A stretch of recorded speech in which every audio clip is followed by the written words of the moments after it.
যেন কৃষ্ণ বলে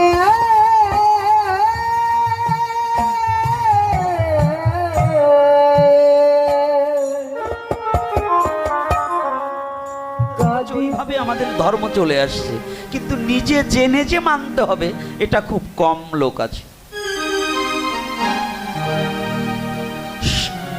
শনি পুজো একটু করতে হয়, ব্রাহ্মণ মশাইকে ডেকে আনলাম, দুটো বেলপাতা ছিটিয়ে দিয়ে গেল, আর আমি ওই প্রণাম করতে জানি না, চটি পায়ে দিয়েই কোনো মতে একটু এরকম করে দিলাম, শনি পুজো হয়ে গেল। বেশ, ব্রাহ্মণ মশাইকে 1000 টাকা দক্ষিণা দিলে উনিও আনন্দে আত্মহারা, আর কর্তা ভাবলো আমি যা ব্রাহ্মণকে দিছি এ কি আর কেউ দেশে নাকি।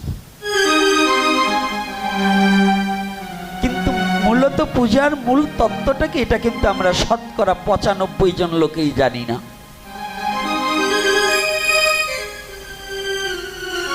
তাহলে আগে জানবো পরে মানবো। যে কথাটা পূর্বে বলেছি, ভাগবতীয় কথা এমন একটা কথা যাহা শ্রবণ করা মাত্রই পাপ পঙ্কিলতা দূরীভূত হয়ে যায়। মায়াকে পরিহার করতে হবে। মায়াবদ্ধ জীবের নাই কৃষ্ণ স্মৃতি জ্ঞান।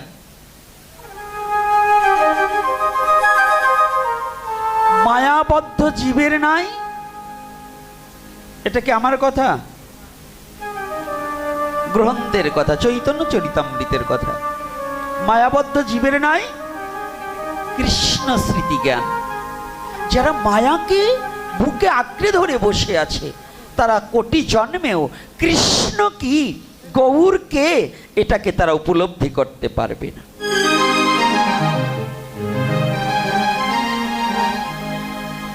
এটাকে তারা কোনোদিনে বুঝতে পারবে না। এই প্রারম্ভে যার কথাটা বলছি, তিনি হচ্ছেন মায়াত্যাগী। দেবতা পর্যন্ত যার চরণ বন্দনা করেছিলেন।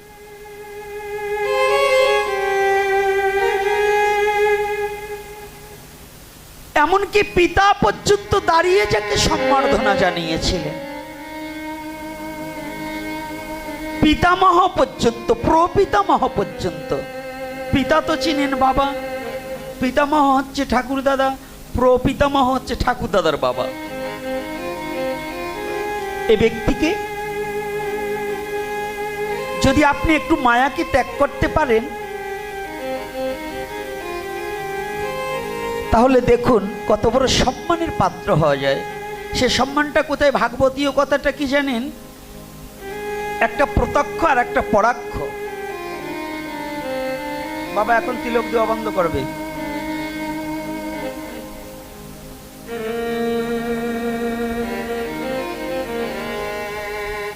আর একটা জিনিস জেনে রাখবে, আগামী দিন থেকে যেন অন্তত আমি দেখি না মায়েদের মধ্যে মায়েরা তিলক দিবে আর বাবারা বাবাদেরকে তিলক দিবে। বাবারা কখনো মায়েদের ললাটে তিলক দিতে যাবে না, আর মায়েরা কখনো বাবাদের ললাটে তিলক দিতে যাবে না।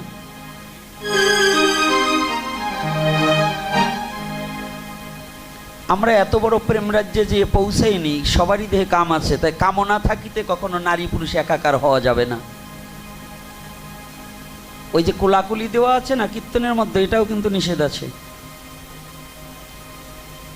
আজকাল তো আমরা একেবারে কীর্তনে বসলে পরে 13 জন ডিঙেজি ওই ওনার বাবের লোককে জড়াই ধরি, ওই ধরা যাবে না, ওটা কিন্তু পরে আসতেছি। ও দেশে পরে কথা বলবা না, আগে একটু হরি কথা বলে নি নাকি। রাধে রাধে। কষ্ট পাচ্ছেন নাকি আমার কথায়? হ্যাঁ, বলবো না বলবো না। আসার আগেই আপনারা বলছেন, আমি এখানে আসার আগেই বলছেন উনি আবার যেন অন্য কথা বলে না। যারা ভয় পাবেন তারা আমাকে বলবেন না, নিমন্ত্রণই করবেন না, আসবো না। তাই বলে আপনার অধীনে কথা বলার জন্য আমি না। আমি আমার মহাপ্রভু যাহা বলাবেন আমি তাহা বলতে বাধ্য থাকিব। আমি কমিটির তেল মারা পাঠক নয়, আমি কোনো নেতার পাচাটা লোক নয়। এজন্য নেতাকে পাম মেরে ফুলিয়ে দিয়ে যাব আর আমার জাতি নষ্ট হয়ে যাবে, ওই আলোচনা আমি করবার আসিনি। আমাকে আনতে হলে আপনার ভিড় শক্ত করে আনতে হবে। আমি কোনো নেতার পা তেল মারতে পারবো না, পাম মারতে পারবো না। কোনো সভাপতিরে পাম মেরে আগামী বছর আসবো আমি এটা পারবো না। আমাকে আনতে হলে আমার মুখে মহাপ্রভু যাহা বলাবেন আমি তাহা বলবো, এটা যা হয় হবে। বল হরি বল। কথাটা কি বুঝতে পেরেছি? হ্যালো, আমি ওই পাম্মারা দলের লোক না। ওগুলো করে কারা জানেন? যার ভিতরে দুর্বলতা আছে।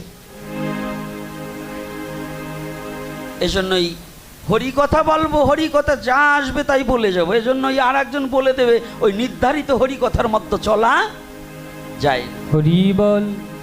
তাই আসুন একটু খালি উপলব্ধি করতে চেষ্টা করবো। আজকের দিনটা, আগামী দিন সকালে আসবেন, একটু বেশি টাইম দেবো, আর আজকে অল্প টাইম দেবো।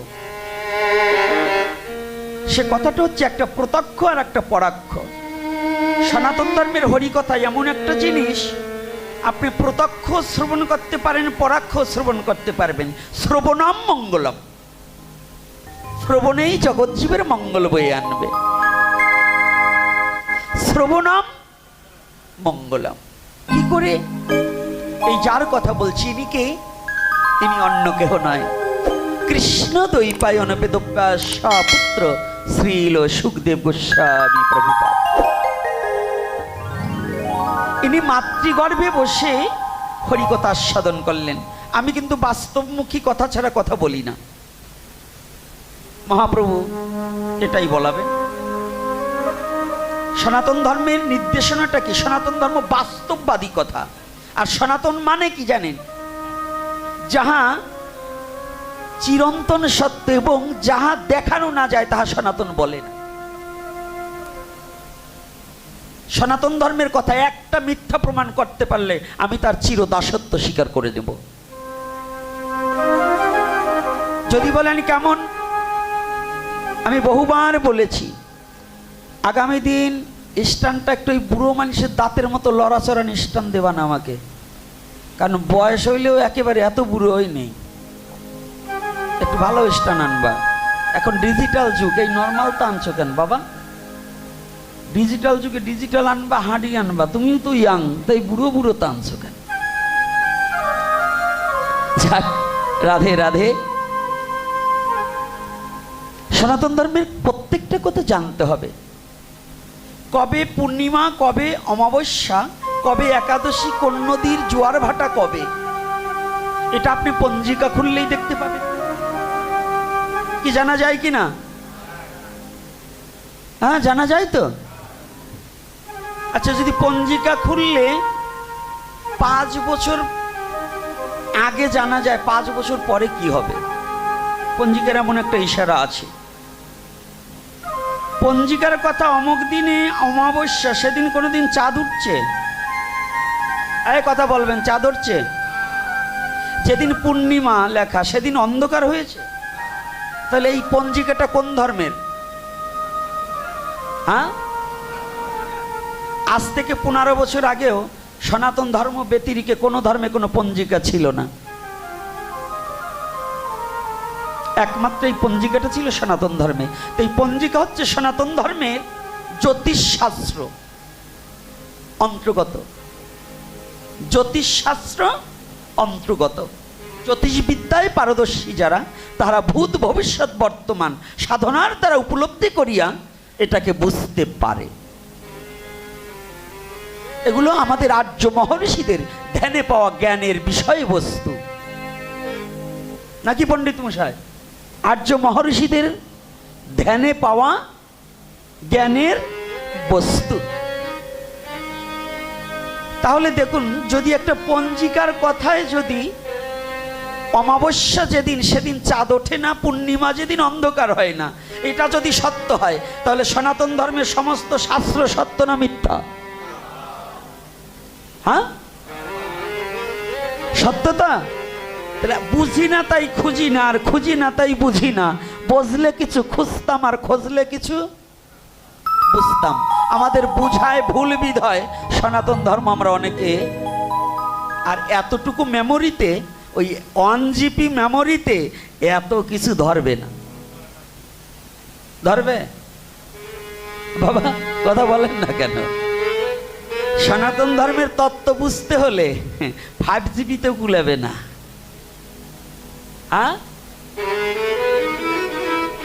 উহাতেও না, 100 না হলে হবে না। 100 মানে কি? মানে খাঁটি বস্তু না হলে হবে না। তোমার এই হৃদয়খানা খাঁটি করো, ভক্তির দেশে প্রবেশ করো। একমাত্র ভক্তির দ্বারা সনাতন ধর্মকে জানতে পারবে, কোনো যুক্তির দ্বারা সনাতন ধর্মকে জানা সম্ভব নয়। হরি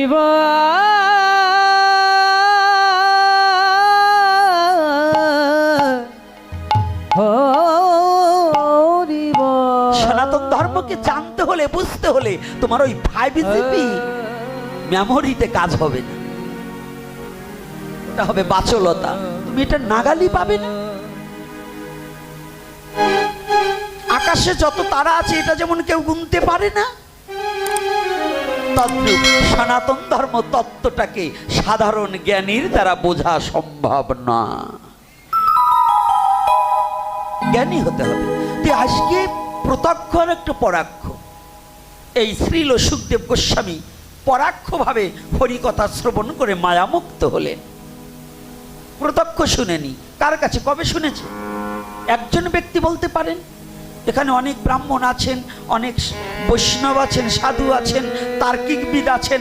একজন ব্যক্তি দাঁড়িয়ে বলতে পারেন যে শ্রীল সুখদেব গোস্বামী প্রভুপাদ কারো কাছে ভাগবত শিখতে গিয়েছে, কোনো কলেজ ভার্সিটিতে পড়েছে।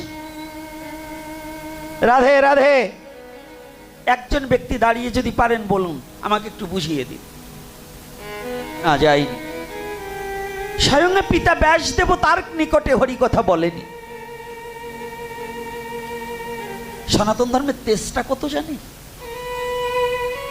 মায়েরা।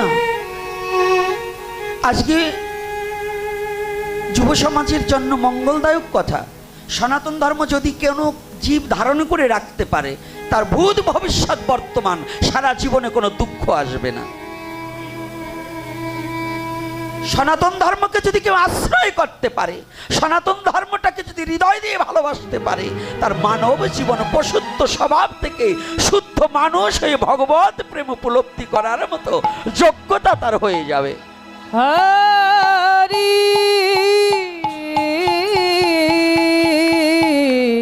হরি বল, হরি বল। কি করে হবে? তার প্রমাণ দিয়ে যাচ্ছি। একটা প্রমাণ ছাড়া কথা হবে না, দর্শন ছাড়া কোনো কথা হবে না। দর্শন, হ্যাঁ, 6টা দর্শন সনাতন ধর্মে। পৃথিবীতে কোনো জায়গায় যখন দর্শনের উপর আলোচনা ছিল না, একমাত্র সনাতন ধর্মে 6টা দর্শনের উপর আলোচনা ছিল। আদ্য, মধ্য, কাব্য, ন্যায়, সাংখ্য, পাতঞ্জল, এই 6টা দর্শনই একমাত্র সনাতন ধর্মে। কয়টা? এই 6টা দর্শন পৃথিবীর কোথাও ছিল না, কোনো জায়গায় ছিল না। একমাত্র সনাতন ধর্মে 6টা দর্শন ছিল। আদ্য, মধ্য, কাব্য, ন্যায়, সাংখ্য, পাতঞ্জল। পৃথিবীতে কখনো কোনো জাতি কোনোদিন শিক্ষিত ছিল না। এই শিক্ষার ব্যবস্থা একমাত্র সনাতন ধর্মে চালু হয়েছিল, গুরুকুল ব্যবস্থা। ইতিহাস খুঁজুন, ওই 13 দিনের ইতিহাস খুঁজে সনাতন ধর্ম বোঝা যাবে না। সনাতন ধর্ম বুঝতে হলে কয়েকশো হাজার বছর আগের ইতিহাসকে টান দেন। কয়েকশো হাজার বছর আগের ইতিহাস ভিন্ন। সনাতন ধর্ম সম্বন্ধে আপনার জানার কিছুই খুঁজে পাবেন না। 50 বছরের ইতিহাসে, 100 বছরের ইতিহাসে সনাতন ধর্ম, আরে এই এতটুকু আপনি খুঁজে পাবেন না। কয়েকশো হাজার বছর আগের ইতিহাসকে টেনে আনতে হবে যদি সনাতন ধর্মকে একটু উপলব্ধি করার চেষ্টা করতে হয়।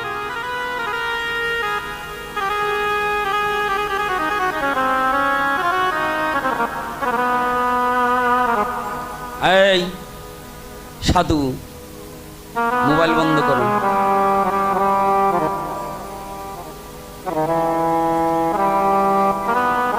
তাহলে এখানে কি দর্শন?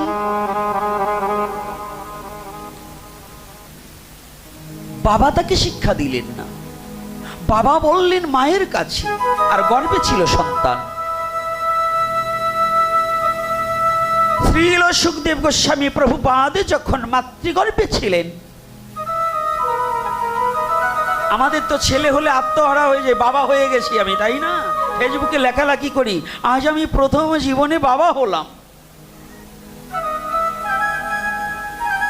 আরে বাবা হওয়া তো দূরের কথা, তুমি বাবার হওয়ার যোগ্যতা জীবনে অর্জন করেছে কিনা তাই দেখো। সন্তানাদি শ্রীগাল কুকুরেও জন্ম দেয়, তাই না?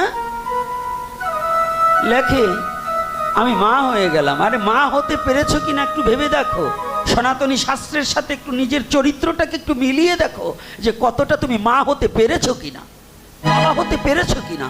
ধর্মবিহীন মনুষ্য পশুতুল্য, যারা ধর্মের আচরণে বিহীন সন্তান জন্ম দেবে তারাই পশু সমান, তারা পশু জন্ম দেয়, তারা কোনোদিন মনুষ্য সন্তান জন্ম দিতে পারে না।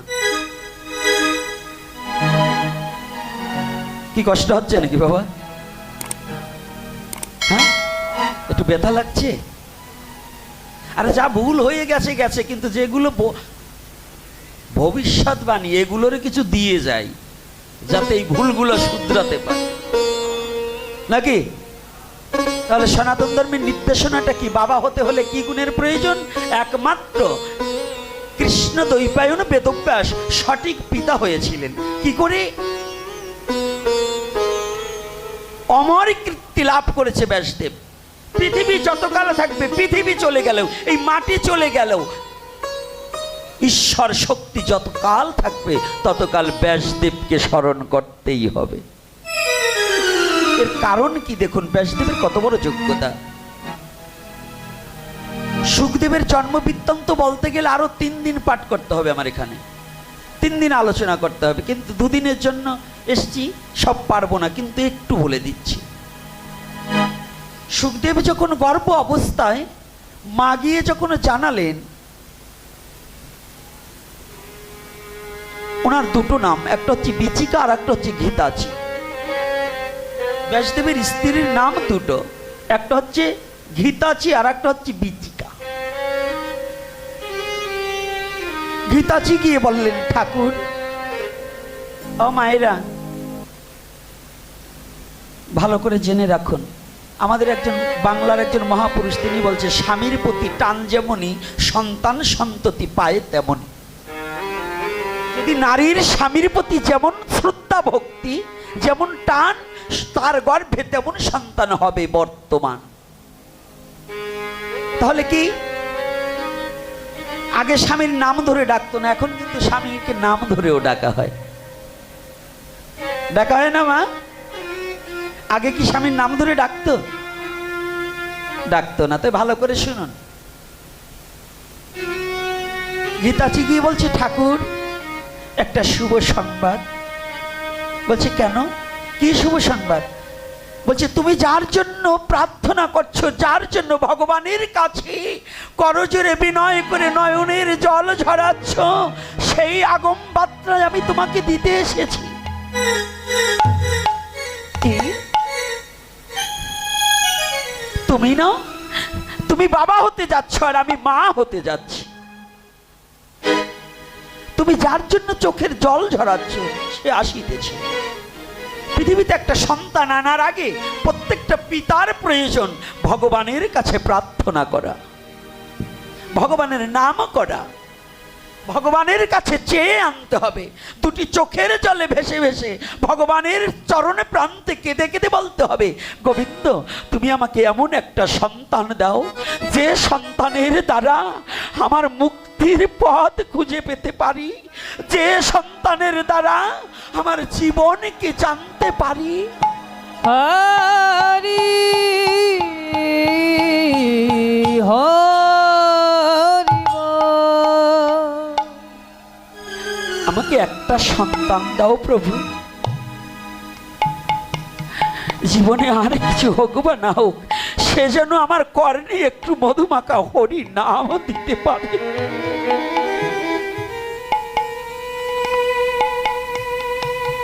প্রতিটা সচেতন পিতামাতার কর্তব্য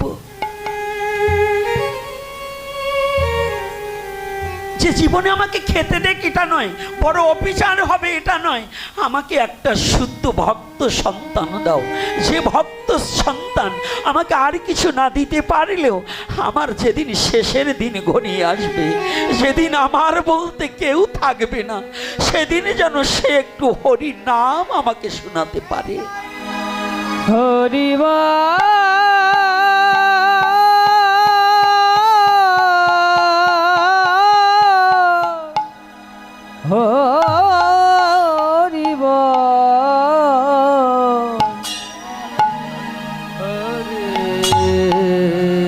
আমাকে কৃপা কর। গীতাজি বলছে, ঠাকুর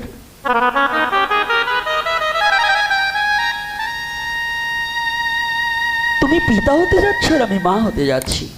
ব্যাসদেব প্রথম হেসে দিলে, হেসে দিয়ে এই দুটি চোখ বেয়ে জল পড়ছে, কাঁদছে। এই আনন্দের সময় কেউ, এই আনন্দ সংবাদ শুনে কেউ কাঁদে? ব্যাসদেব কাঁদছে। প্রভু,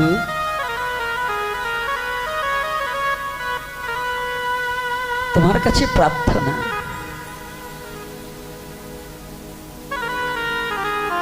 আমার সারা জীবনের সাধনাটা পূর্ণ হতে যাচ্ছে, তুমি আমার সন্তানটাকে এমন শক্তি আর এমন ভক্তি দিও, যে ভক্তির দ্বারা, যে শক্তির দ্বারা এই বিশ্ব জগৎ মাঝে ব্যক্ত হয়ে তার আদর্শটাকে যেন সবাই গ্রহণ করে নিতে পারে।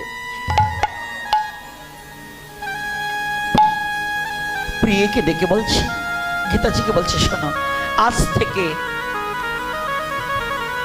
আমার গ্রন্থ লেখা ইতি,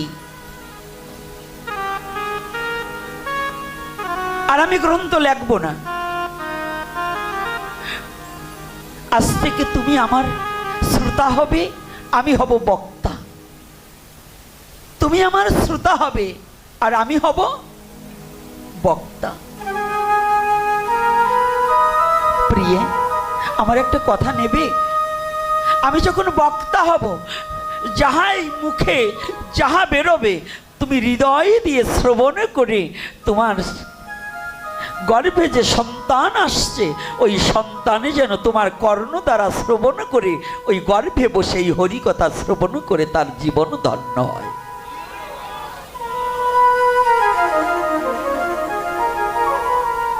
বিজ্ঞান যেখানে শেষ, ধর্ম কেবল শুরু। গর্ভবতী মায়ের সামনে হরেন বাজালে ওই গর্ভের সন্তান কেঁপে ওঠে। এজন্য হসপিটালের কাছে হরেন বাজানো নিষেধ। এটা কি জানেন? কি ডাক্তারখানা বাজানো নিষেধ না? গর্ভবতী মায়েদের কাছে চিৎকার করা নিষেধ। আমাদের বাবারা তো অসুরত্ব ভাব যায়নি, কেন গর্ভবতী মায়েদেরও পিটায়, এরকম অসুরও আছে, আছে কি না? এগুলো অসুর বংশজাত, ওর রক্তে দোষ আছে। কারণ কোনো গর্ভবতী নারীকে যদি কোনো মানুষ তাকে আঘাত করা উচিত নয়। কি আমার এই বকাবকিতে কি কষ্ট হচ্ছে নাকি?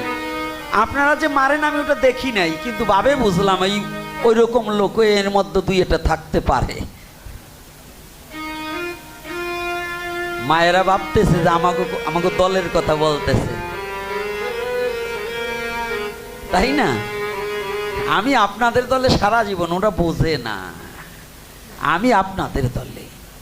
এই বাবারা তো বোঝে না, সন্তান তো মায়ের দলেই বেশি কথা বলবে, তাই না? আসতেছি আপনাকে পাড়ায়, একটু ব্যস্ত হইয়েন না। জয় নিতাই গৌর হরি বল। তাহলে বিজ্ঞান বললেন খাদ্য থেকে রক্ত, রক্ত থেকে বীর্য, বীর্য থেকে সৃষ্টি। শ্রবণ শক্তির দ্বারা সন্তান যদি অপুষ্টি হয়, এটা যদি কোনো গাইনি ডাক্তার দেখে যে সন্তান, গর্ভের সন্তানটা ওজন কতটুকু আছে, যদি ওজন কমে থাকে, মাকে বলে তুমি একটু ভালো মন্দ খাবে, বলে কি না? তাহলে মা খেলে যদি সন্তানের খাবার হয়ে যদি হৃষ্টপুষ্ট হয়, মা শ্রবণ করলে সন্তান শ্রবণ করে না? করে কি না? এটা সনাতন ধর্মের জন্য বলছি, আমি অন্য ধর্মের আলোচনা করি না। আমার ধর্মে এমন কিছু কম নেই যে আমার অন্য ধর্মের তা বলতে হবে। আমি এমন একটা ধর্মে জন্মগ্রহণ করেছি যে ধর্মে কারো কাছে হাত পাততে হয় না। এ ধর্মে সব আছে। আছে কি নাই? বুঝি না তাই খুঁজি না, আর খুঁজি না তাই বুঝি না। সনাতন ধর্মে আছে সবই, তুই যাহা চাবি তাহা পাবি। হরি বল, হরি বল। এই ধর্মে এমন কোনো কিছু কমতি নাই যে অন্য কোনো ধর্মের থেকে ধার আনতে হবে না। আরো বরঞ্চ এই ধর্মের বস্তু নিয়ে অনেকে কথা বলে। কি কথা বলে না? আমাদের সনাতন সম্বন্ধে অনেক ধর্মে কথা বলে না। এই বলার একটাই কারণ, কারণ ওনার পুঁজি শেষ, এখন অন্য